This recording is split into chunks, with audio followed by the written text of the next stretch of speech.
With 21st pick in the 2024 NFL Draft, the Miami Dolphins select Miami Dolphins select offensive tackle J.C. Latham out of Alabama. Now, this is like a real contention point right here. And there might be people that are saying that is not the offensive tackle they're going to take. And they're going to even say, hey, why is Amarius Mims still on the board? He is a freak of nature. The guy looks like he could play tight end, which is insane to me. And this really is going to be down to opinion of what's left. And there's going to be teams that are saying, I wouldn't draft Latham before the 20th pick. I wouldn't draft Mims before the 20th pick. And then there's going to be teams that were saying as soon as 10, they're draftable. They're to me, they're their value after 10. And so I think here, just breaking it down, I think it goes Latham. I think Latham's just a better seamless fit here. So if you're talking about transition and wanting to make that easier, I think you go J.C. Latham over Mims here, but I think that's going to be a huge kind of contention there when there's two offensive tackles on the board and the Miami Dolphins are selecting.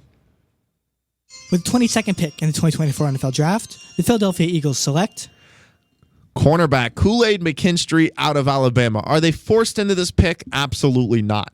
Do they need a cornerback so bad it might just make them take Kool-Aid McKinstry?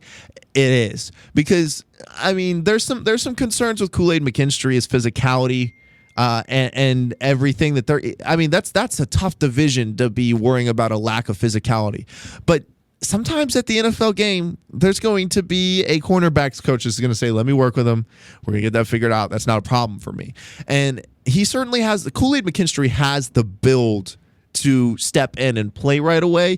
And that's why I think right here, the Philadelphia Eagles, they need a ready-to-play corner. Kool-Aid McKinstry, when we're talking about last batch, Terrion Arnold's already off the board. This is your last chance to get a Nick Saban-led corner here, and it goes right here at pick 22. With the 23rd pick in the 2024 NFL Draft, the Chargers select. We talked about this before. Remember, at pick 11, the Chargers select Brock Bowers. Everybody's talking. Even now, if you listen to any of the other mock drafts, they're going to say, hey, the Chargers, they want to beef up the offensive and defensive line. That's why this pick's going to be shocking. The wide receiver, Brian Thompson Jr. from LSU. And suddenly you're saying, what? The Chargers were supposed to get Joe Alt, or a defensive player, to stop the run game. But no, instead, you get value finding what a lot of people consider to be the best wide receiver product, just without all of the resume to back it up. But so far, physicals, everything you see, he's grading out like a number one receiver should. Yet, with all the talent that's on the board and all the wide receivers before him on the board, there is a possibility that Jim Harbaugh could be, is it Jim or John? This is a brothers thing. Jim. Yeah, Jim Harbaugh could be fallen into two of the best offensive talents in the board after trading back. He takes Brian Thompson Jr., and suddenly you go from, hey, we have one of the most expensive but talented wide receiver rooms, even just pass catching rooms, let's call it that. Then they go through and they shed a lot of that weight. Now you say that's a lot of dead cap money, not a lot of players to play with this year. They're going to have to get somebody. Well, now they bring in Brock Bowers. Now they bring in Brian Thomas Jr., and that's one of the most exciting and eventually cheap backfields you're going to have for a few years, which is going to be fine because you're going to be paying Herbert, and you're going to need a little bit of that money saving to get two very, very talented players if you get Brian Thompson Jr. at 23, which we have them going. Next is pick 24. With the 24th pick in the 2024 NFL Draft, the Dallas Cowboys select. Yes, and we've talked already about it 3 or 4 times. I've said a hand and glove fit, but I don't think anything's quite like this, right? Offensive tackle Tyler Guyton from Oklahoma. And suddenly it says, duh.